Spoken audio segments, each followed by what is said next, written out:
It's pretty wild when you think about it. A single government document can set off a huge national debate. A debate about war, about poverty, and really about what kind of country we want to be. And that's exactly what's happening with the president's budget proposal for fiscal year 2027. So let's dive in and unpack why this budget in particular is causing such an uproar.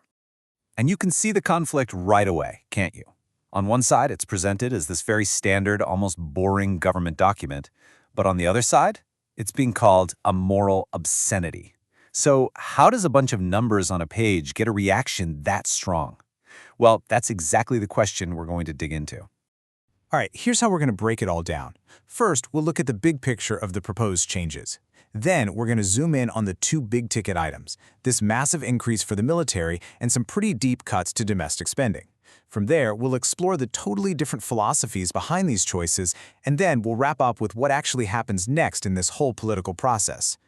So, let's start with that big picture. Because this isn't just about moving a few $1 million around here and there. Nope. This is a proposal for a fundamental shift in what our nation prioritizes. At its core, this budget is all about making a huge pivot. It's not about little tweaks. It's about completely changing the direction of how money flows through Washington. The goal here is to redirect billions, and I mean billions of dollars, away from domestic programs and funnel them into the military. It's a move the administration says is essential to get the country on a new track. Okay, so where is all this money going? This brings us to the first, and by far the largest, piece of this puzzle, a truly massive investment in the military. And when I say massive, the word historic is being thrown around for a reason. The top-line number being proposed for national defense is a staggering $1.5 trillion. To try and put that into perspective, that is more than the entire economic output of a country like Spain or Australia. That one number alone tells you almost everything you need to know about the scale of this thing. But honestly, the total number is only half the story. The real jaw-dropper here is the increase. We are talking about a jump of nearly $500 billion over what we're spending right now. That's a 42% increase in a single year. That kind of jump is almost unheard of in modern times. So what's the official reason for such a huge increase? Well, according to the White House, it's pretty straightforward. To make sure America's military stays the most powerful in the world, period.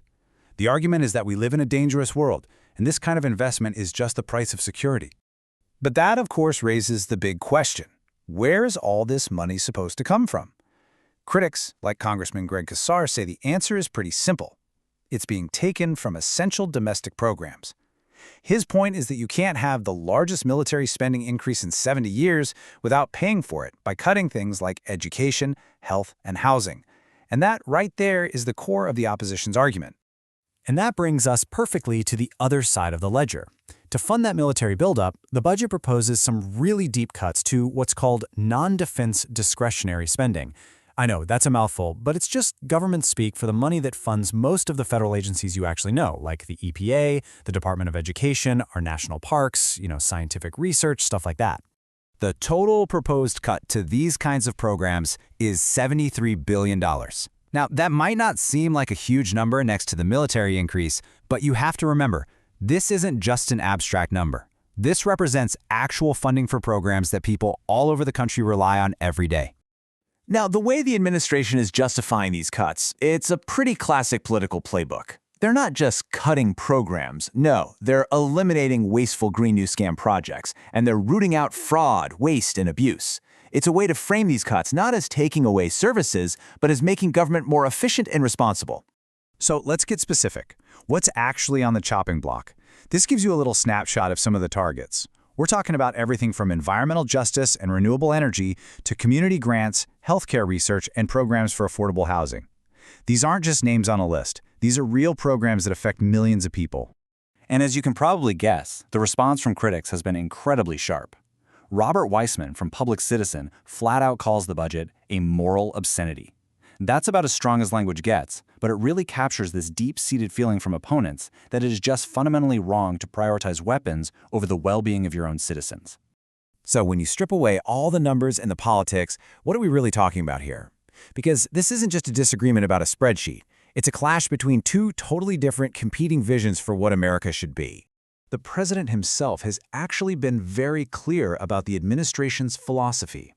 He's argued that when a country is fighting wars, it's just not possible for the government to also take care of things like daycare or other social programs. It's framed as a very stark choice. You can have one or the other, but not both. And this right here, this just lays out that fundamental divide perfectly. The administration sees this budget as a necessary historic paradigm shift, turning the country's fiscal ship in the right direction. But critics look at this and see a completely false choice. They argue that the wealthiest country on the planet can, and absolutely should, be able to invest in its own people while also defending itself. Okay, so you have these two completely opposite visions for the country clashing head-on. What happens now? Well, the president's budget being released is really just the opening bell. It's the start of what is going to be a long and, let's be honest, pretty bitter political fight. Now, this is a really important thing to remember. A president's budget is just that. It's a proposal. Think of it like a wish list. It's a powerful statement of priorities, for sure, but it is not the law. The actual power to decide how the country's money gets spent, that belongs to Congress. You can almost think of it like this. The president makes the opening offer in a really high-stakes negotiation. The White House puts its vision on the table. And then Congress comes in and debates, amends, and brings its own ideas. There's going to be a lot of back and forth, a lot of deal-making, and often what comes out at the end looks very, very different from where it all started. So when it's all said and done, what's the real takeaway here? A budget is so much more than numbers. It's a mirror. It reflects our values as a country. It's a statement about what and who we think is most important. And this budget, with this massive shift in priorities, really forces all of us to ask a tough question. What do we value more? A globally dominant military or a robust social safety net right here at home? The answer to that question is going to shape this country for years to come.